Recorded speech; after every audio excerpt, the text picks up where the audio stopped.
का 7 रात्रि रुको शंकर जी के तीर्थ में। सौनक ऋषियों ने कहा कलयुग में 7 दिन किसको मिलेंगे? तो सूत जी कहने लगे तो फिर 5 रात्रि रुक जाइए।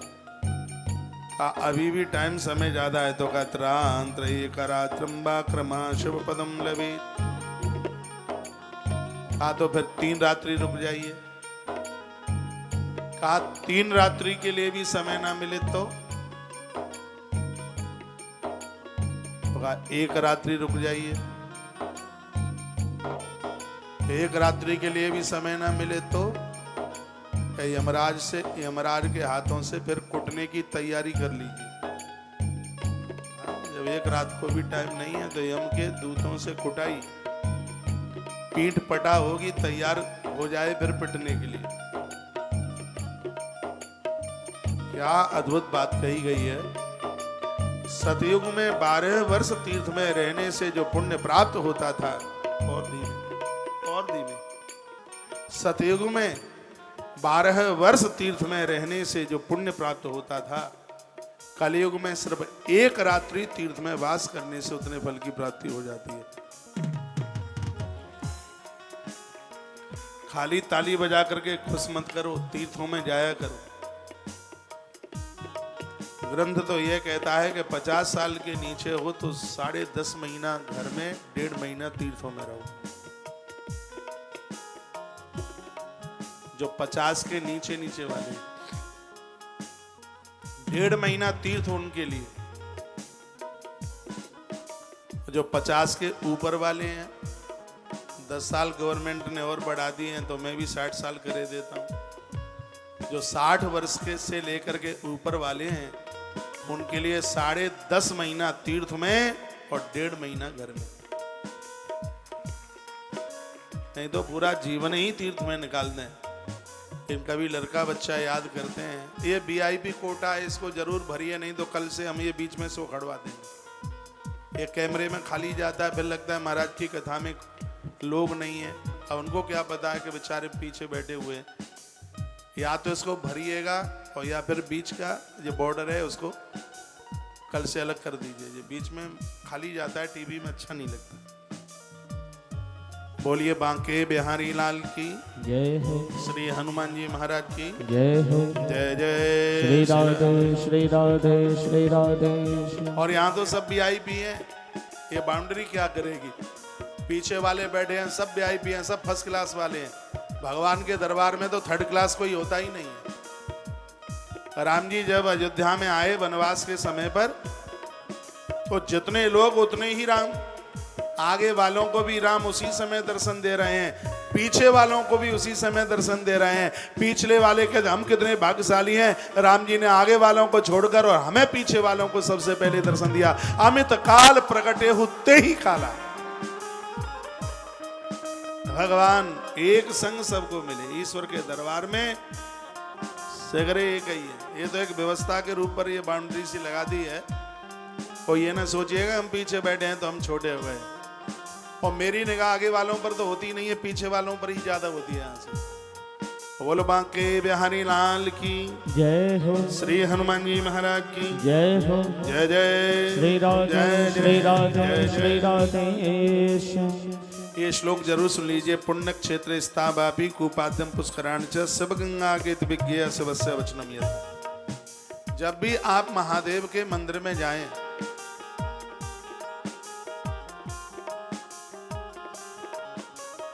एक लोटा जल मंदिर के आसपास से नल में से 1 लोटा जल भर के, 1 लोटा अपने घर का लेके जाएं और 1 लोटा वहां का चढ़ाएं। 2 लोटा जल शिव के ऊपर चढ़ा दें, वहां का जरूर चढ़ाएं, क्योंकि लिखा है शिव प्रक्षेत्र का जो पानी है शिव गंगेत विज्ञेय शिवस्य वचनम यथा। कि भगवान शंकर के शब्द हैं कि मेरे आसपास का जो जल है वो साक्षात शिव गंगा के रूप में है।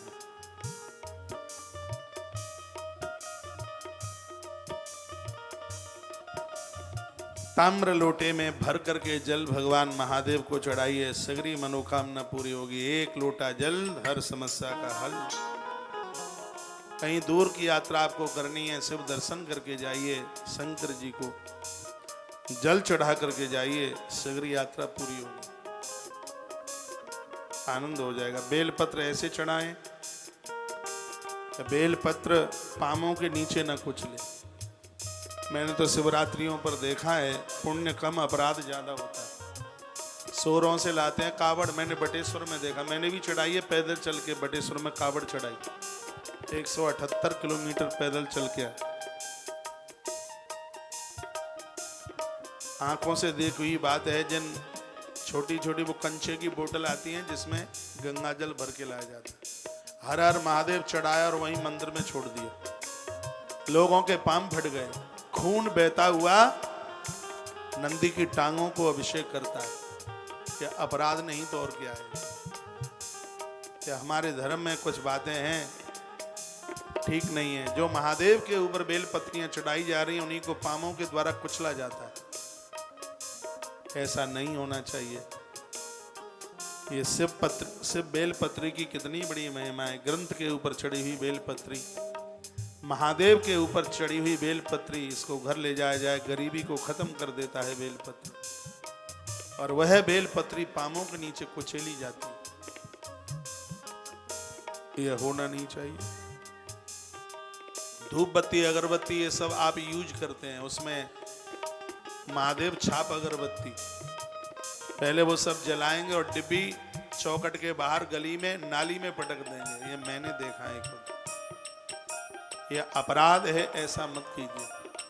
ये निर्माल्य वस्तुएं हैं, डिब्बियां हैं, इसको पॉलीथिन में इकट्ठा करते रहिए। जब भी कहीं घर से बाहर जाते हो, नदी मिलती है, तालाब मिलते हैं, उसमें विसर्जित कर दीजिए। अपने घर में देवताओं का फूल चढ़ाते हो, कहाँ करते हो, कहाँ डालते हो उसको? हम तो झाड़ू में डाल देते हैं, मेहतरानी उठा के ले जाती है। ये बहुत बड़ा अपराध हो रहा है। पूजा के हाथ बाष्पेशन पर साफ करते हो, पूजा के बर्तन बाष्पेशन पर साफ किए जाते हैं। ये बहुत बड़ा जघन्य अपराध है। भगवान के जो वस्त्र हैं सभी वस्त्रों के संग न धोएं उन्हें। भगवान के बर्तन हैं, सभी बर्तनों के साथ उनको न धोएं। इस बात का बिल्कुल ध्यान रखिए। निर्माल्य सब इकट्ठा करें। भगवान के ऊपर चढ़ाया हुआ निर्माल्य दूसरे दिन सुबह नहीं, संध्या को भगवान को सुलाते समय ही उतारा जाता है उसे।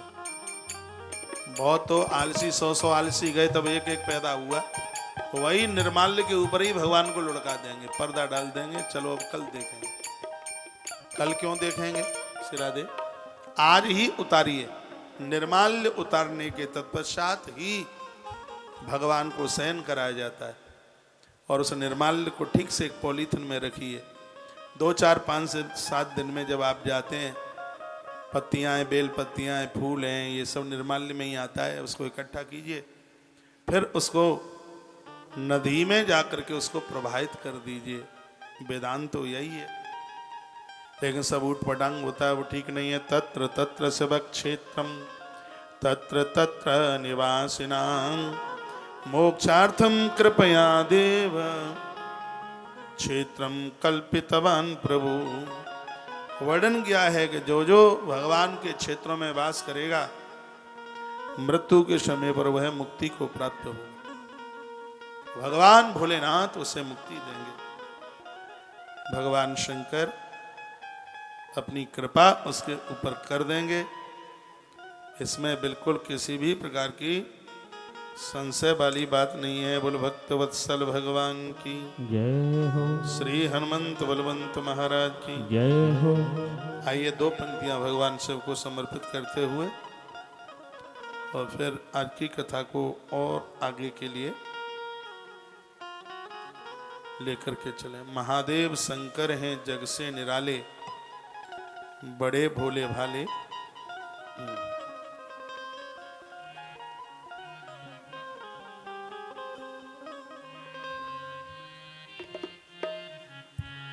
शिव नाम से है जगत में उजाला, शिव भक्तों के है मन में शिवाला। बहुत प्यारी पंक्तियां ये गुनगुनाते हैं और आगे के लिए बढ़ते हैं। स्वर दो मुझे। ये कहाँ है? स्वर दो मुझे। शिव नाम से है जगत में उजाला, शिव भक्तों की है मन में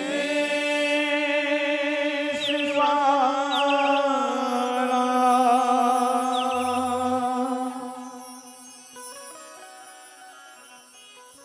हे शंभो बाबा मेरे भोलेनाथ,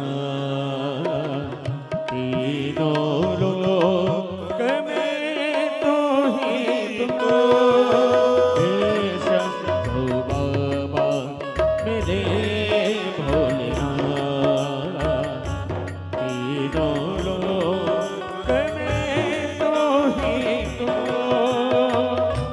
श्रद्धा सुमन मेरा मन बिन पत्नी, जीवन भी अर्पण कर दूं। हे शंभो बाबा मेरे भोलेनाथ, तीनों लोक में तू ही तू।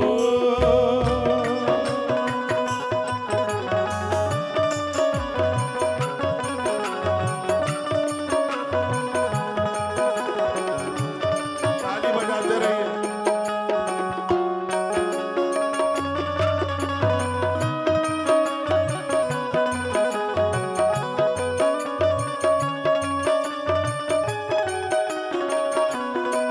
जग का स्वामी है तो अंतर्यामी है तो, मेरे जीवन की अनैतिक कहानी है तो।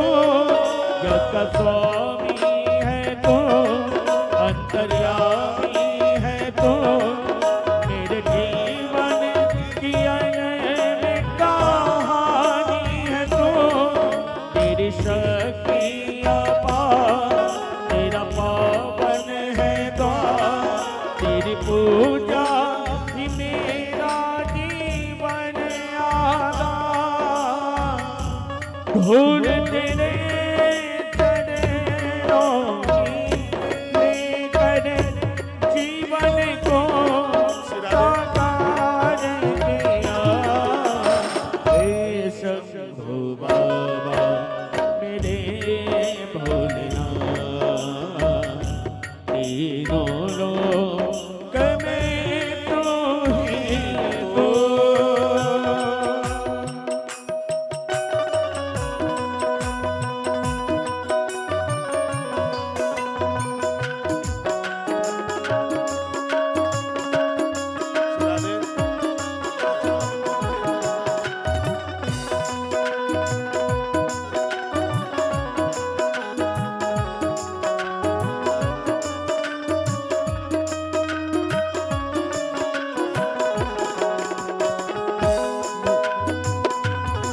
मन में है कामना कुछ और जानो ना, जिंदगी भर करो तेरी आराधना। दुख पहचान दे तू मुझे ज्ञान दे, प्रेम सबसे करो ऐसा वरदान दे। तूने दिया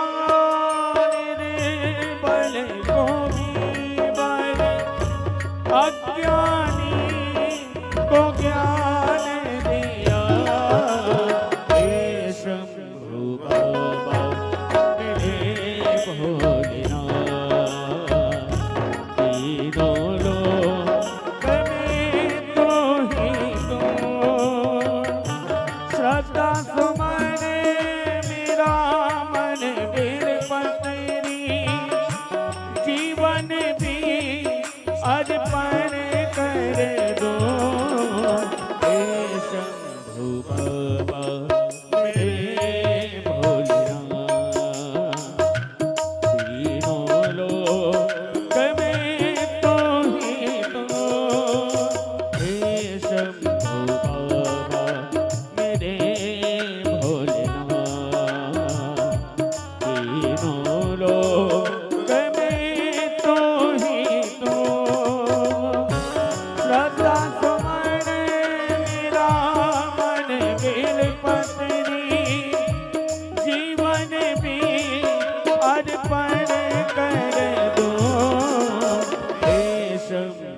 बाबा मेरे भोलेनाथ।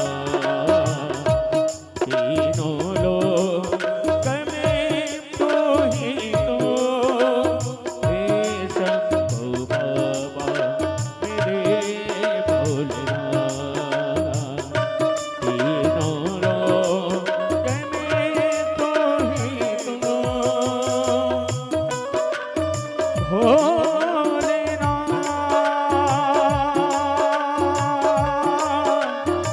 भोलेनाथ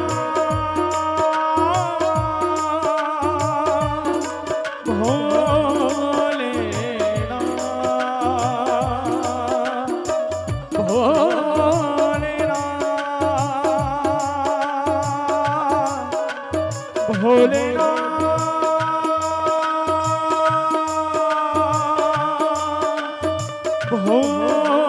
भोलेनाथ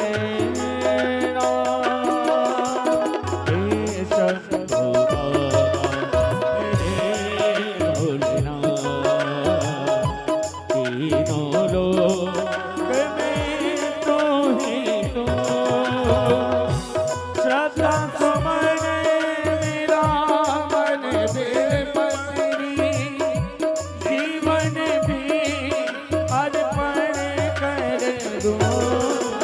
हे शंभु बाबा मेरे भोलेनाथ।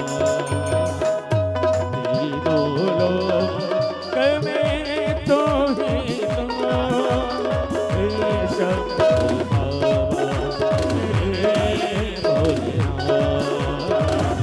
तीनों लोक में तो ही तो, भोलेनाथ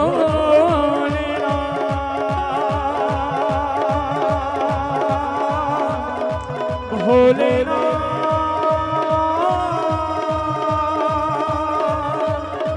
भोलेनाथ हे राम।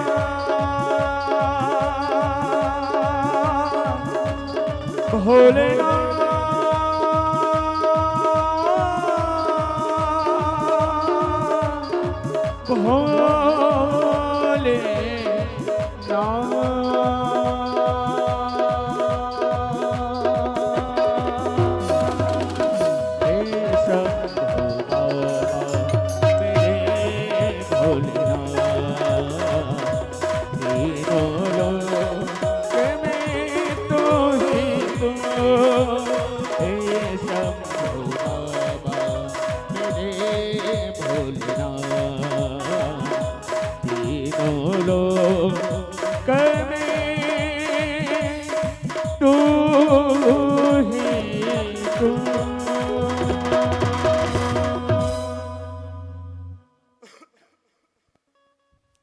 बोलिए शंकर भगवान की जय श्री हनुमंत बलवंत महाराज की जय हो। शिव महापुराण के माध्यम से आप तीर्थ क्षेत्र की महिमा सुन रहे हैं। वर्णने तीर्थे क्षेत्रे सदा कार्यम स्नान दानम जपादिकम। तीर्थ में पहुंचकर 5-4 काम है वो जरूर कीजिए। तीर्थ में आप जाते हैं तो तीर्थ के जल से स्नान कीजिए, भले ही घर से नहा के गए। माताओं को हटा क्यों रहे हो? बैठे रहने दो, अभी तो पंडाल में जगह है, बैठे रहिए।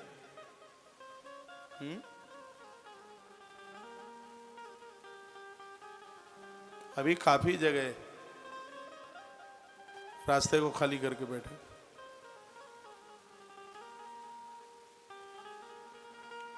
आपका ध्यान इधर हो।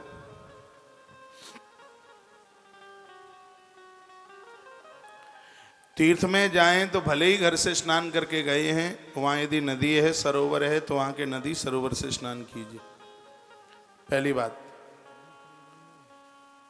दूसरी बात है दान कीजिए। सदा कार्यम स्नानम दानम जपादिकम। माला अपनी लेकर के जाइए और वहां जप कीजिए। यदि कथा सुनिए, महापुरुषों के दर्शन कीजिए, मंदिरों में दर्शन कीजिए। यदि ऐसा नहीं किया तो अन्यथा रोग दारिद्रम मूकत्पा दापनियान रह। तीर्थ में अपराध करने वाले लोग रोगी हो जाते हैं, दर्द हो जाते हैं, गूंगे और बहरे बनकर के धरती पर जन्म लेते हैं। तीर्थ में पहुंचने से जीव का कल्याण होता है, पुण्य अक्षय हो जाता है। यदि तीर्थ में रह करके गलतियां की गई तो पाप भी वज्र की तरह हो जाते हैं, काटने से कटते नहीं। दुनिया का किया गया पाप तीर्थ में नष्ट हो जाता है, और तीर्थ में किया गया पाप वज्र हो जाता है, वो कहीं भी नष्ट नहीं होता।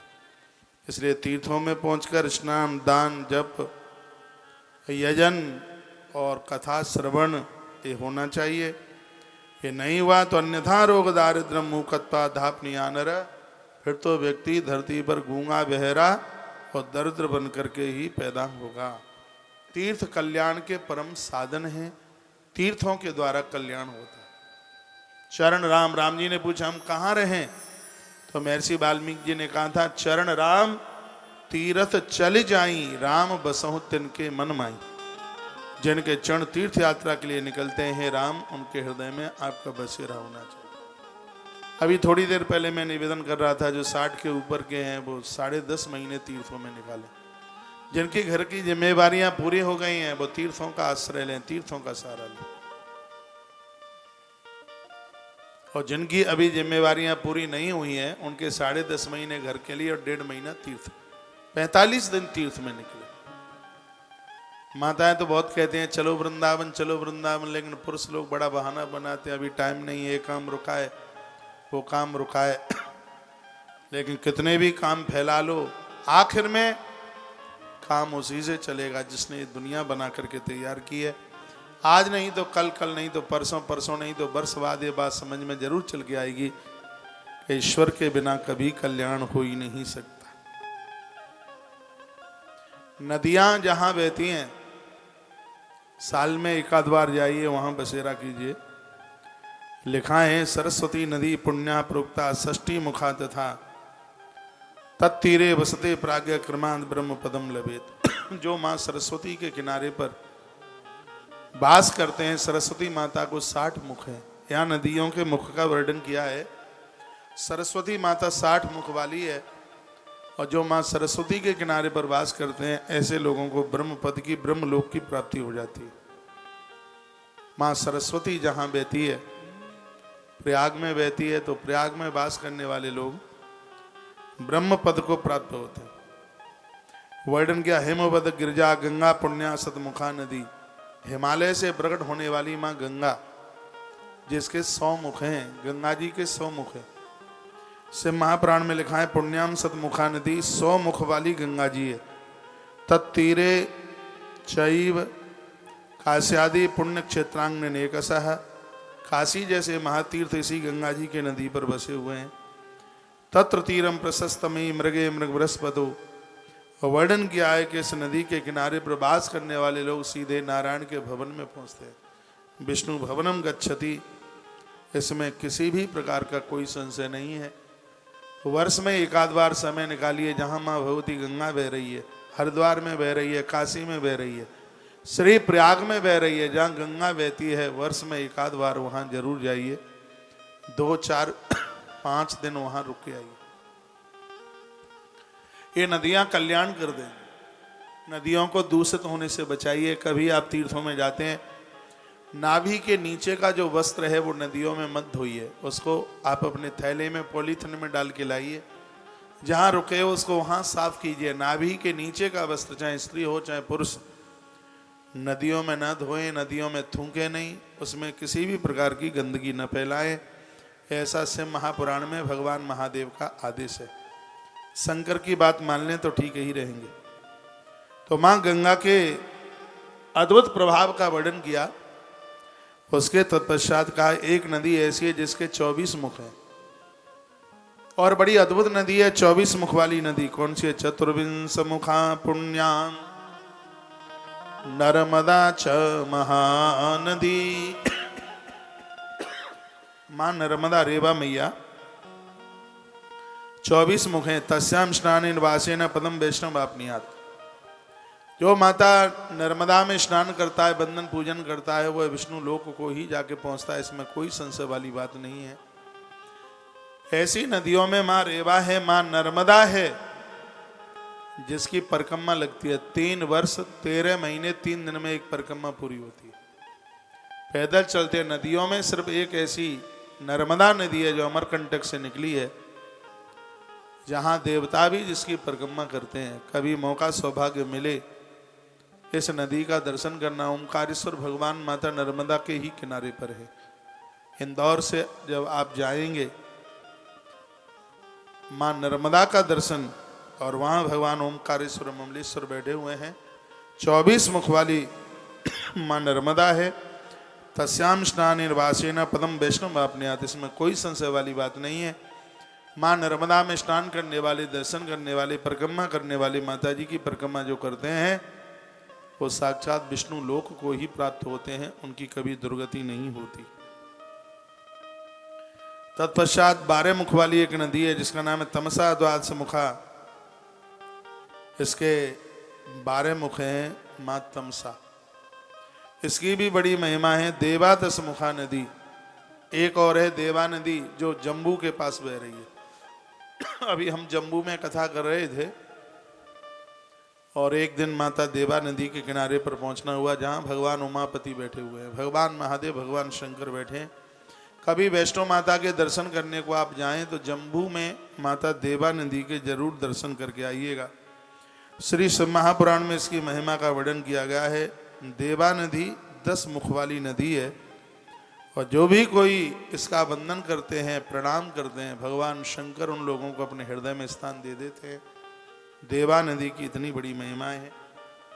उसके बाद में 21 मुख वाली एक नदी और है जिसका नाम है माता गोदावरी, जिसके 21 मुंह है। लिखा है गोदावरी महापुण्या ब्रह्म गोवदनासिनी एकविंश मुखा प्रोक्ता रुद्रलोका प्रदायिनी। 21 मुख वाली नदी है और इसका नाम है माता गोदावरी। ये नासिक में बह रही है। बड़ी अद्भुत है। ब्रह्म हत्या और गौ हत्या जैसे महापातक किसी को लग जाए, माता गोदावरी में डुबकी लगा करके उस अपराध से जीव मुक्त हो जाता है। कभी कभी ऐसा होता है गाड़ी के आगे गैया टकरा गई और उसकी मृत्यु हो गई। ऐसी बहुत घटनाएं घटित होती हैं। सड़क पर इतनी गैया मरती है, ट्रक वाले कुचल करके चले जाते हैं। चौमासे में घटना बहुत ज़्यादा घटती है, क्योंकि गैया को सूखा चाहिए और जहाँ गायों को पाला गया है घुटवन घुटवन वहाँ कीचड़ होता है। गैया आकर के पटरी पर बैठती है। ट्रक के ड्राइवर इतनी गायों को मार करके, क्योंकि मैं तो पूरे देश में भ्रमण करता हूँ, इतनी गैया सड़क पर मरी हुई कुचली हुई दिखाई देती है। सरकार को इसके लिए भी कुछ पुख्ता इंतजाम करने चाहिए। बहुत ज्यादा गौ माता की मृत्यु होती है। कभी अनजान में ऐसा अपराध हो जाता है तो उसके लिए 21 मुख वाली माता गोदावरी, गोदावरी महापुण्याम ब्रह्म गौवध नाशिनी, गौ हत्या जैसे महापातकों को माँ गोदावरी दूर कर देती है। यहाँ भगवान त्र्यंबकनाथ त्र्यंबकेश्वर भगवान बैठे हुए हैं। अभी हमने सावन के समापन पर यहाँ राम कथा गाई है। बहुत आनंददायक स्थान है नासिक, माता गोदावरी। बोलिए गोदावरी मैया की जय हो। कृष्ण वेणी पुण्य नदी सर्व पाप क्षवाह साष्टादश मुखा प्रोक्ता विष्णुलोक प्रदायिनी तुंगभद्रा दशमुखा ब्रह्मलोक प्रदायिनी। एक तुंगभद्रा नाम की नदी है, इसको भी 10 मुंह है और सुवर्ण मुखरी, सोने का इसका मुख है और यह भी जीव के कल्याण में लगी हुई है। सरस्वती च पंपा च कन्या श्वेत नदी। सुबह जितने भी भारतवर्ष में बहने वाली नदी हैं वह सब जीव का कल्याण कर रही हैं। सप्तविंश मुखा प्रोक्ता सर्वाभिष्ट प्रदायिनी तत्तीरा स्वर्गदाय ब्रह्म विष्णु पदप्रदा। माँ तो यमुना के किनारे पर भी लोग जाकर के वास करते हैं। माँ यमुना यमराज के मुख से जाने के लिए जीव को बचा देती है। ऐसी है कल्याणकारी नदियां। बड़ी सुंदर बात कही है, जिसके अंदर पाप का अंश है उसके पाप बढ़ते हैं, जिसके अंदर पुण्य का अंश है उसके पुण्य बढ़ते हैं। उनके पुण्यों को कोई घटा नहीं सकता। तो हम ऐसा जीवन जिएं जिससे हमारा पुण्य बढ़ता जाए, पाप समाप्त होते रहें। 3-4 बातों के ऊपर बड़ा जोर दिया सूत सौनक ऋषियों को सुना रहे हैं। भगवान व्यास की कलम लिखती है, इस लोक में भोग और ऊपर के लोक में मोक्ष, इन चीज़ों से प्राप्त हो जाएगा। इन चीज़ों को जीवन में स्वीकार कर लीजिए। क्या क्या? देवानाम पूजया चैव ब्राह्मणानाम च दानतः। देवताओं की पूजा करें, ब्राह्मणों को दान दें, तपो दिक्काच कालेन, समय समय पर उपवास व्रत करते रहें। तस्मात् पापम कृतशैव वस्तव्यम सुखमक्षता। ये 3 काम करते रहोगे तो पाप जलते रहेंगे, पुण्यों की वृद्धि होती रहेगी। एक बार फिर बोलूं, देवानाम पूजया चैव। यदि आपके घर में शिव महापुराण है तो उसमें आप पढ़ सकते हैं विद्येश्वरी संहिता अध्याय 12 और श्लोक नंबर 43। इसमें 3 बातों को बड़ा जोर दिया। क्या क्या है? देवानाम पूजया चैव, देवताओं का नित्य पूजन करें। जिनके घर में मंदिर भगवान का नहीं है वो घर नहीं, वो मरघट है, शमशान घाट है। अपने घर में बढ़िया सा आले में मंदिर सजाइए, उसमें देवी देवताओं को बिठाइए, गौ माता के कच्चे दूध से उनको स्नान कराइए। गैया नहीं है तो भैंस का दूध ले लें, लेकिन जर्सी वर्सी का मत लेना, वो तो दूध है ही नहीं, वो तो जहर है। गौ माता के कच्चे दूध से भगवान को स्नान कराओगे, वंश वृद्धि बढ़ेगी। दूध से, पंचामृत से भगवान को नित्य स्नान कराइए। सालराम पर तुलसी, नर्मदेश्वर महादेव के ऊपर बेलपत्र चढ़ाइए, फूल पत्तियां चढ़ाइए। देवानाम पूजया, देवताओं की पूजा हर घर में रोज होनी चाहिए। एक भी घर वंचित ना रहे, चारों वर्णों में से किसी भी वर्ण का घर क्यों ना हो, देव पूजन घर में नित्य होना चाहिए। आप जितने भी मुझे सुन पा रहे हैं, पंडाल परिसर में बैठे हैं, आप विचार करें, क्या आपके घर में रोज ठाकुर जी को नहलाया जाता है? बहुत लोगों के घरों में सिर्फ तस्वीरें रखी हैं, उन्हें नहलाने धुलाने से कोई मतलब ही नहीं होता, बस खड़े खड़े मत्था हल्का सा ऐसे। घर में दैव पूजन, देव पूजन नित्य होना चाहिए। भगवान को रोज नहलाएं। सब बातें बताई गई है। बाल्टी में जो जल है वो छान कर, कपड़े में छान करके उसको भरे। ताजी पानी ले और कपड़े में उसको छाने, थोड़ा सा कपूर का टुकड़ा डालते हैं, जिससे जल का दोष समाप्त हो जाता है। वो जल के द्वारा पंचामृत के साथ भगवान को स्नान कराइए। देवानाम पूजया चैव ब्राह्मणानाम च दानतः। ब्राह्मणों को दान देने की बात कही है। जब भी समय, जैसे ही मौका मिले, उनको देते रहिए। और तपोदिक्काच कालेन, समय समय पर जैसे तिथियां आती हैं तो उपवास करते रहिए। मंगल कीजिए, सोमवार कीजिए, एकादशी कीजिए, चौदस कीजिए, अष्टमी कीजिए, और जो आपको बढ़िया लगता है सो कीजिए, लेकिन व्रत कीजिए जरूर। आपके भाग्य की जो रोटियां बचती हैं वह अनाथ लोगों के लिए निकाल दीजिए। व्रत किया ही इसलिए जाता है कि आपके भाग का बचा हुआ अन्न दीन दुखियारे और गरीबों के काम आ जाए। व्रत करने से वृत्तियों में तो सुधार होता ही है, आयु बढ़ती है। पहले महात्माओं की उम्र 1 लाख वर्ष, लोगों की उम्र 1 लाख वर्ष होती थी। राम जी के विवाह पर महाराज दशरथ की उम्र 66,000 वर्ष की थी। वाल्मीकि रामायण में वर्णन है, महाराज दशरथ की आयु 66,000 वर्ष। महात्मा वशिष्ठ ने वाल्मीकि रामायण में पहले के समय पर गुरु लोग पूरा बताते थे दोनों तरफ का। एक तरफ के पंडित जी लड़की वाले की तरफ से और एक तरफ के पंडित जी लड़के वाले की तरफ से, वो सब बताते थे। तो गुरुदेव वशिष्ठ ने मिथिला के नरेश को महाराज की आयु बताई और कहा इस समय सम्राट दशरथ 66,000 वर्ष के हो चुके हैं। उस समय इतनी उम्र, इतनी आयु होती थी क्योंकि लोग अन्न कम फल ज़्यादा खाते थे। फल खाने से, देवी भागवत में लिखा है, गौ माता का दूध पीने से 10,000 वर्ष तक हड्डियों में दर्द नहीं होता। लेकिन वो चीज़ें आज उपलब्ध नहीं है। आज कमर दुखती है, घुटना दुखता है, क्योंकि आप चाय ज़्यादा पीते हैं। ठंडी चाय सुबह की और दिन भर उसको गर्म करते करते आप पीते रहते हैं। ये चाय कैल्शियम को ख़त्म कर रही है, पूरे शरीर में दर्द कर रही है। कॉफ़ी कैंसर को फैला रही है। इस विष से बचने का काम कीजिए। मेरी प्रार्थना है, मैं आप सबको बहुत स्नेह करता हूँ, इसलिए आपको मैं बार बार प्रार्थना करता रहता हूँ। मैं आयुर्वेद की किताबें पढ़ता हूँ और इसलिए बार बार निवेदन करता रहता हूँ कि ऐसी चीज़ें बिल्कुल भी मत लीजिए जो आपको बिल्कुल रोगड़ बना रही हैं। रोजाना एक फल खाओ, भले ही गरीब हो तो भी खाओ। आप कहोगे पैसा कहाँ से आएगा? बीमार हो जाते हो तो डॉक्टर के लिए पैसा कहाँ से आ जाता है? लड़ाई किसी के साथ हो जाती है तो वकील और पुलिस वालों के लिए पैसा कहाँ से आ जाता है? उस समय तो कहीं न कहीं से व्यवस्था कर लेते हो। आफत आई फिर तो काई को ऐसी आफत आवे उससे पहले ही एक फल। मैं नहीं कहता आप सेब खाएं, मैं तो कहूँगा आप खीरा खाइए। खीरा क्या है? जीवन का हीरा ही तो खीरा है। जल्दी बूढ़े नहीं होंगे। खीरा काला नमक डालकर उसको एक खीरा खाइए, वो तो कोई ज़्यादा आता नहीं है, 7-8-10 रुपया किलो आता है। खाइए, फल के नाम पर ककड़ी खाइए, अनाशपाती खाइए। अनाशपाती खाने से ये मसूड़े बड़े ताकतवर हो जाते हैं। अरे बड़ी महिमा विशेषता है, लेकिन यह लीजिए जरूर।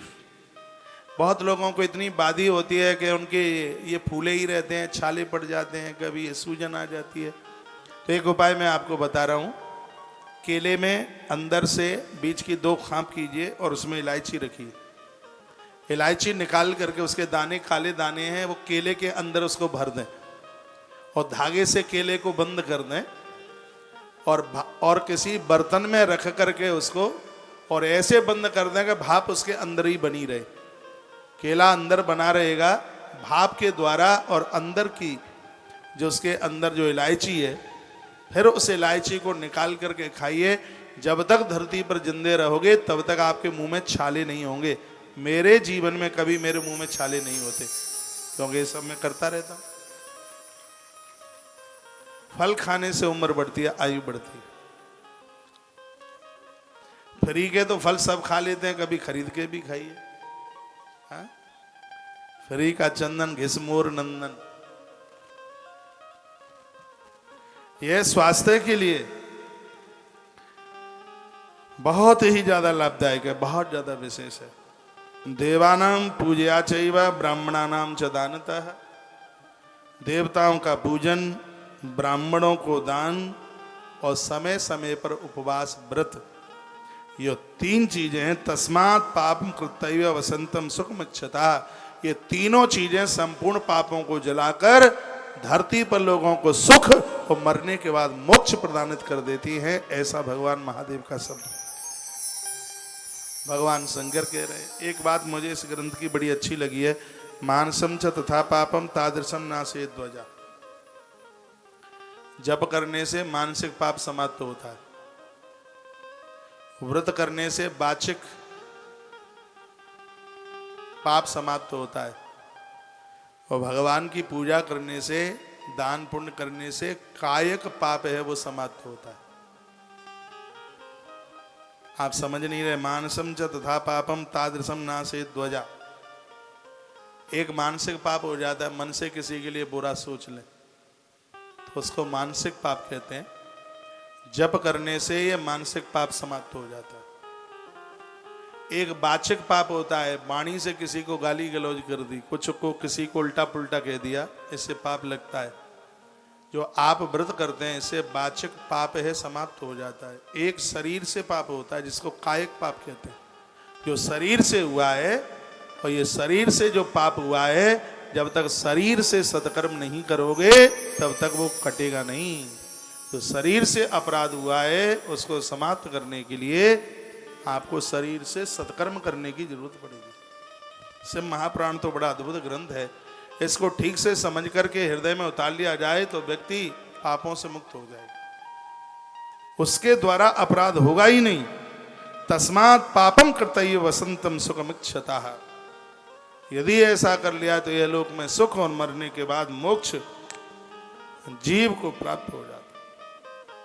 अब मुझे लिखा गया है कि महाराज जी आपको क्या बताए, दिल्ली में तो खीरा 30 रुपया किलो है, फिर भी सेब से तो सस्ता ही है। सेब तो 100 से ज्यादा होगा, 125 होगा, ज्यादा भी हो सकता है, मुझे तो पता नहीं है।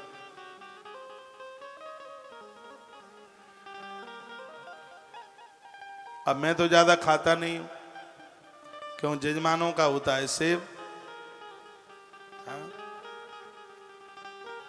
अब ज्यादा इनके सेब खा लेंगे, ज्यादा इनकी मिठाइयाँ खा लेंगे तो भजन और ज्यादा करना पड़ेगा, और भजन उतना हो नहीं पाता है जितना होना चाहिए, तो फिर तो ये सब पेट फूट फाड़ फूड़ के निकलेगा।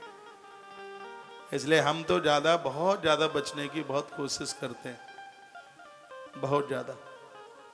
वो तो दूध को छोड़े बिना काम चल नहीं रहा है, क्योंकि मर जाएंगे, प्राण तो बचाने हैं, नहीं तो ये भी छोड़ छाड़ दें, यह तो लेना ही पड़ेगा। प्रकृति से जितना हम लेंगे प्रकृति को उसका कई गुना ज्यादा करके देना पड़ेगा, कोई भी चीज हो। इसलिए इस प्रकृति से अपने स्वयं के लिए कम से कम लिया जावे तो ही ज्यादा ठीक है, नहीं तो सगरा भैया चुकाना पड़ेगा।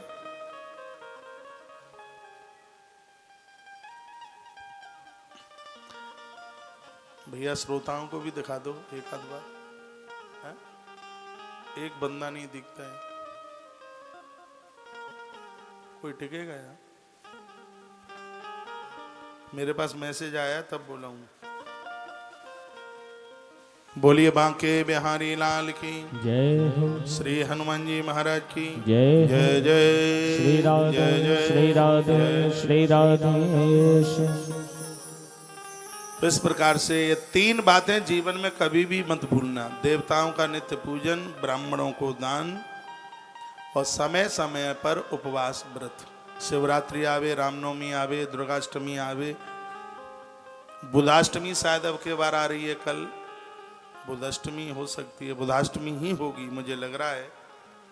अविवाहित कुंवारी कन्याएं बुधाष्टमी का व्रत करती हैं, उन्हें अच्छे घर और वर की प्राप्ति होती है। विवाह के तत्पश्चात यदि नारी बुधाष्टमी का व्रत करती है, उसका परिवार द्वितीया के चंद्रमा की तरह खिलता है।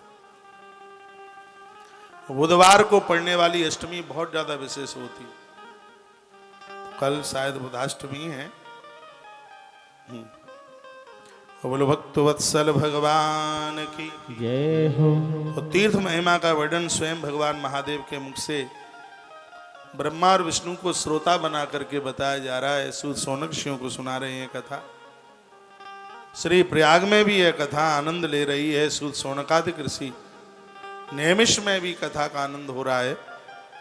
और आइए मैनपुरी जिले में ये कथा हमारे और आपके बीच में चल रही है।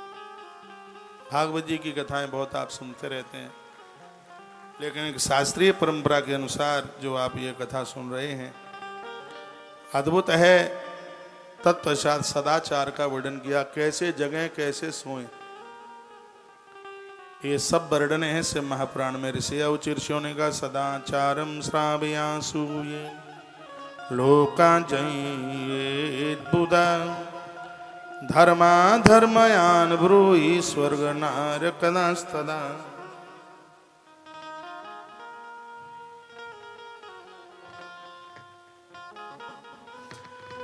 वर्णन किया है कि जगत कल्याण के लिए आप सदाचार का वर्णन कर दें, व्यक्ति को किस प्रकार से जीवन जीना चाहिए। इसमें कुछ बातें लिखने के लायक हैं।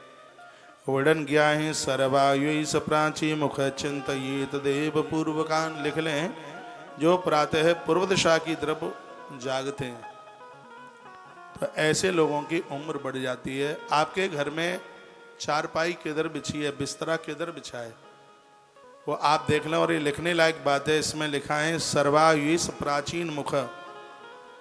प्रातः आप जब जगते हो और आपका मुख पूर्व तरफ की होता है, पूर्व की तरफ होता है, तो पूर्व की तरफ उठने से आयु बढ़ती है, उम्र बढ़ती है। तो सोते समय आपका मस्तिष्क हो पश्चिम में और आपकी टांगें हो पूरब में, इससे उम्र बढ़ेगी। 100 साल से भी ज्यादा व्यक्ति उम्र जी सकता है।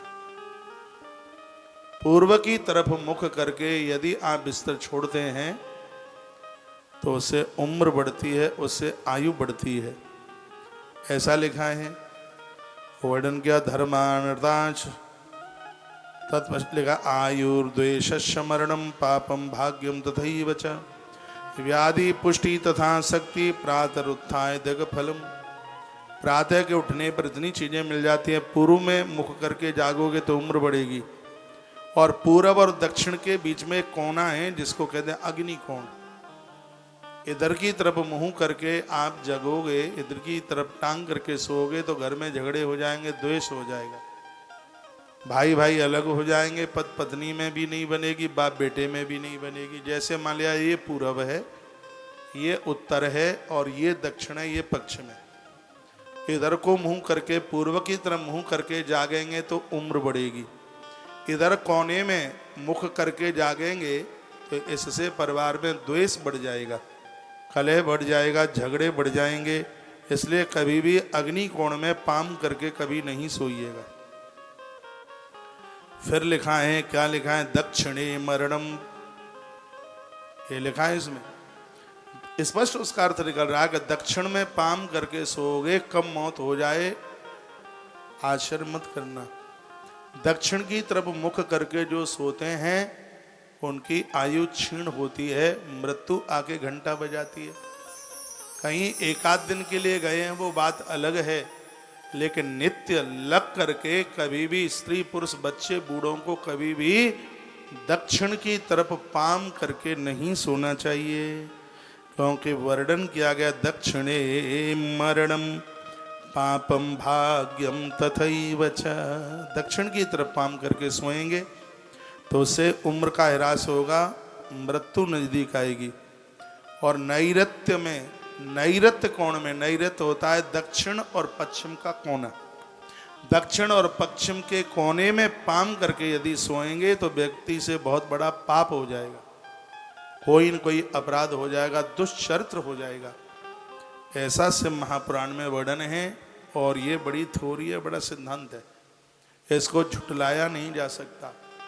इसलिए अपने अपने घर के बेड बिस्तर इनको एक बार देख लीजिएगा तो दक्षिण और पूरब का कोना भी बढ़िया नहीं है सोने के लिए, पश्चिम और दक्षिण का कोना भी बढ़िया नहीं है, इससे व्यक्ति से कोई न कोई जघन्य पाप हो जाएगा। फिर लिखा है, आगे वर्णन किया गया, क्या है वर्णन किया, भाग्यम तथैव च। पश्चिम में यदि कोई पाम करके सोता है, पूरब में हो मस्तिष्क और पश्चिम में हो पाम, ये भी बहुत बढ़िया, ऐसे उत्तम भाग्य, ऐसे हो सकता है प्रमोशन नौकरी में हो जाए, बहुत जल्दी नौकरी लग जाए, कुछ सुंदर सूचना मिल जाए, समाचार मिल जाए, इससे भाग्य उदित होता है। तो एक बात मैं निवेदन करूंगा, जो भैया लोग बेरोजगार हैं, जिन्हें नौकरी नहीं मिल रही है, चाहे वो बेटा बेटी कोई भी हैं, सोते समय उनका मस्तिष्क पूर्व में हो और पाम हो पश्चिम में, उनका भाग्य उदित हो जाएगा। ऐसा शिव महापुराण में वर्णन है। मैं श्री शिव महापुराण के विद्येश्वर संहिता के अध्याय नंबर 13 के श्लोक नंबर 7, 8, 9, 10, 11 इन 5 श्लोकों की व्याख्या कर रहा हूँ। इसमें सदाचार का वर्णन है और ये बात सुन लोगे तो ठीक ही रहेगा। आप बोर तो नहीं हो रहे हैं? बोर हो तो कीर्तन कराए देता हूँ, नहीं कथा सुन लीजिए, कथा बड़ी अद्भुत है। एक बार फिर कहूँगा, जिनको नौकरी चाकरी नहीं मिल रही है, व्यापार बिजनेस नहीं मिल रहा है, तो इसमें वर्णन है कि पश्चिम की तरफ पाम करके जागते समय मुंह पश्चिम दिशा में हो तो उन लोगों का भाग्य उदित हो जाएगा, चाहे स्त्री हो चाहे पुरुष, उनका भाग्य मजबूत हो जाएगा। तो पूरब की तरफ पाम करके सोते हो तो आयु बढ़ती है, और पश्चिम की तरफ पाम करके सोते हो तो जीवन में तरक्की होती है, उत्थान होता है, उत्कर्ष होता है। ये महिमा है। और वायव्य होती है उत्तर और पश्चिम की दिशा, उत्तर और पश्चिम का कोना, इसको कहते हैं वायव्य दिशा। यदि इस दिशा में पाम करके कोई सोचता है तो व्याधि, उस लोगों को बीमारियां बढ़ जाती हैं, पेट फूल जाएगा, पेट में गैस बन जाएगी, तमाम तरह की ब्लड प्रेशर ऊपर नीचे हो जाएगा। ये कब होगा? जब उत्तर और पश्चिम के कोने में टांगे करके सोया जाएगा, इसमें बीमारी फैल जाएगी, व्याधि बढ़ जाएगी, रक्तचाप बढ़ जाएगा, हार्ट की भी परेशानी हो सकती है। पूरा देश मुझे सुन पा रहा है और ये सगरी बातें प्रमाणित हो रही हैं। भूल करके भी पश्चिम और उत्तर के कोने में पाम करके, कभी कभी 3 कोण का मकान होता है तो उसमें ऐसी दिशाएं बन जाती हैं। मैं हमेशा कहता हूँ, व्यापार के लिए सिंहमुखी जगह है वो बहुत अच्छी है, और रहने के लिए, मकान के लिए जो गोमुखी जगह है वो बहुत ज़्यादा बढ़िया है। जो तिकोनी है, जिसमें चौथी भुजाई नहीं है, ऐसी जमीन यदि कोई दान में भी दे रहा हो तो भी नहीं लें। वहाँ पर रहने वाला व्यक्ति कभी सुखी रह ही नहीं सकता। उसमें बीमारी, अग्नि का प्रकोप, चोरों का प्रकोप ऐसी जमीन में बना ही रहता है। ऐसा मैंने मत्स्य पुराण के माध्यम से बहुत विस्तार पूर्वक ये बातें बताई। एक बार फिर कह रहा हूँ, जिसकी एक भुजा है ही नहीं, जो त्रकार है बिल्कुल, जिसमें तीन ही भुजाएं, त्रिकोणीय है, ऐसी जमीन डोनेशन में, दान में मिलती है तो भी समझदार व्यक्ति को नहीं लेनी चाहिए। प्लॉट हमेशा वही बढ़िया होता है जिसके फ्रंट से और पीछे की जो भुजा है वो 1.5 गुनी है, 2 गुनी है, 2.5 गुनी है, वही ज़्यादा। जैसे मान लिया जाए फ्रंट है उसका 50, तो उसकी जो गहराई है वो 50 से कम नहीं, उससे ज़्यादा हो। कभी कभी फ्रंट ज़्यादा होता है, पिछाई बहुत कम होती है, उसको भी शुभ नहीं माना गया। जो उसका प्रमुख द्वार है उससे पीछे की भुजा 1.5 गुनी, 2 गुनी, 2.5 गुनी ऐसी हो, ऐसी जमीन बहुत ज़्यादा बढ़िया होती है। गौमुखी हो, रहने के लिए स्वर्ग वैकुंठ जैसी वह जमीन होती है।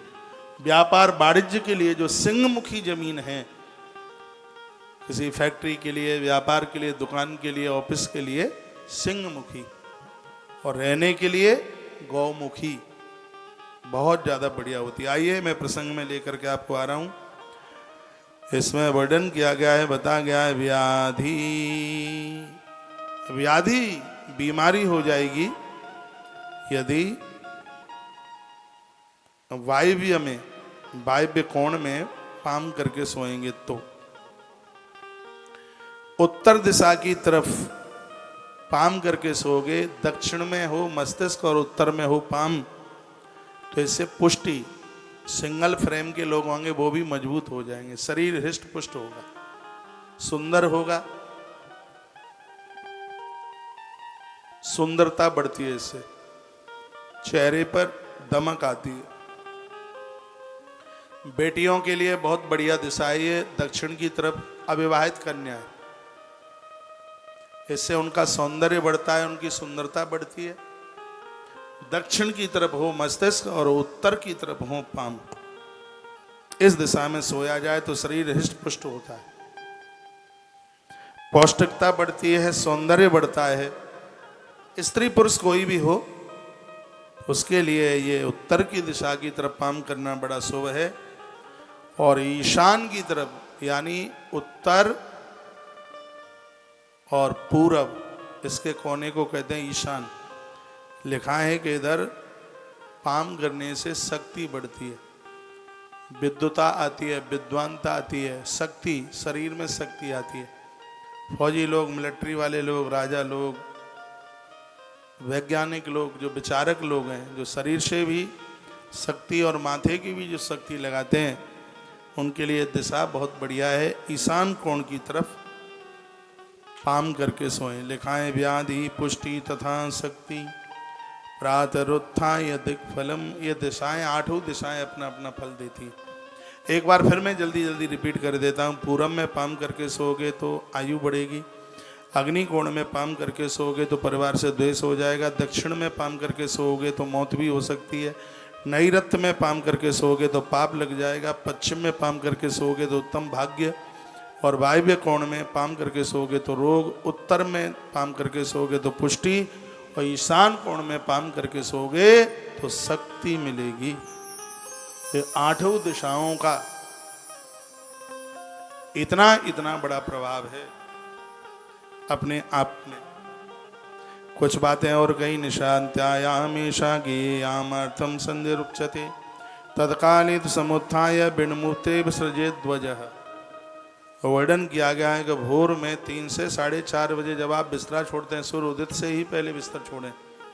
जो भोर में इस समय में जाकर के सबसे पहले जो बाथरूम को जाते हैं, उनकी किडनी लीवर कभी गड़बड़ नहीं हो सकते, उन्हें ये बीमारियां नहीं फैल सकती। भोर में जागें तो सबसे पहले स्त्री पुरुष कोई भी हो, सबसे पहले बाथरूम जाए। बिन मूत्रे विसर्जित ध्वजा, बैठ करके बाथरूम। आज पढ़े लिखे जमाने में लोग साब उठ पटांग करने में लगे हैं। बाथरूम बैठ करके, पानी बैठ करके, जल बैठ करके पिया जाता है, लेकिन लोग तो जूता चप्पल पहन करके खड़े ही खड़े पानी पीते, सीधे फेफड़ों में जाता है। बाथरूम इत्यादि ये सब बैठ करके बिनमूते विसृजेत ध्वजा तत्कालित समुत्थाय। जब प्रातः है, जल्दी भोर में आप जागे हैं तो सबसे पहले बाथरूम के लिए जाएं, कुल्ला करें, हाथ पांव धोएं, थोड़ी देर बैठें और उसके बाद क्या करें? ग्रहाद दूरम ततो गत्वा बाह्याता प्रावतस्तथा उदंग मुखा समाविश्य प्रतिबंधे न दिंगमुखा। जहाँ तुम्हें कोई देखे नहीं, दूर जा कर के मल विसर्जन के लिए जाइए। सिर ढका हुआ होना चाहिए, चाहे स्त्री हो चाहे पुरुष, सिर ढका हुआ होना चाहिए। जल अग्नि ब्राह्मणादीनाम देवानाम नाम मुख्यतः, मुख के सामने जलाशय नहीं हो, अग्नि का कोई हवन कुंड यज्ञशाला न हो, किसी ब्राह्मण का घर न हो, किसी देवता का देवालय न हो, ऐसा वर्णन इस ग्रंथ में किया गया है। वृक्ष के नीचे बैठ करके, जुते हुए खेत में, सड़क पर, चौराहे पर, मठ मंदिर में, गौशाला इत्यादि पवित्र इन जगहों पर, जल के अंदर, ऐसी पवित्र स्थानों पर जो भी कोई मलमूत्र का विसर्जन करता है, उन लोगों के पुण्य ऐसे क्षीण होते हैं जैसे माचिस की तीली दिखाने पर कपूर नष्ट होता है। वर्णन किया गया। अग्नि ब्राह्मण देवताओं के सम्मुख बैठकर मलमूत्र विसर्जन करना बहुत दोष है। सूर्य उदित होने से पहले मल विसर्जन के लिए गए हो तो मुख दक्षिण की तरफ होना चाहिए, और सूर्य उदित के बाद में मलमूत्र विसर्जन के लिए गए हैं तो मुख उत्तर की तरफ होना चाहिए, ऐसा से महापुराण में लिखा है। उद्दतेन जलई नैवा शौचम कुर्या जलाद वही।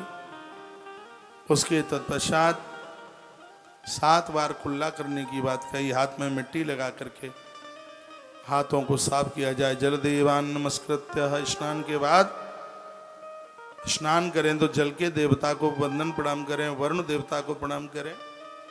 मंत्र आता है तो मंत्र बोल करके नहाएं। जीवन के 2 काम ऐसे हैं जो एक जगह बोलना चाहिए और एक जगह चुप रहना चाहिए। जब स्नान कर रहे हो तब नदियों का नाम लीजिए, तीर्थों का नाम लीजिए, हनुमान चालीसा पढ़ लीजिए, कुछ नहीं आता तो। नहाते समय मौन मत रहिए, भगवान का नाम लीजिए। और खाते समय बिल्कुल मत बोलिए, उस समय मौन रहिए। लेकिन होता उल्टा है, लोग खाते समय तो इतना बोलते हैं कि पूछो ही मत। मोबाइल तो पासे में, अरे ये बेचारी जीव 24 घंटा कुचुर कुचुर करती रहती है, 10 मिनट खाते समय तो इसको विराम मिल जाए। खाते समय मौन रहिए और नहाते समय भगवान के नाम का उच्चारण कीजिए, ऐसा इसमें वर्णन किया गया है। तत्पश्चात मलमुसृज्य चत्थाय न पश्येतव तन्मलम। वर्णन किया है, मल विसर्जन के बाद धोखे से भी मल को देखिए मत।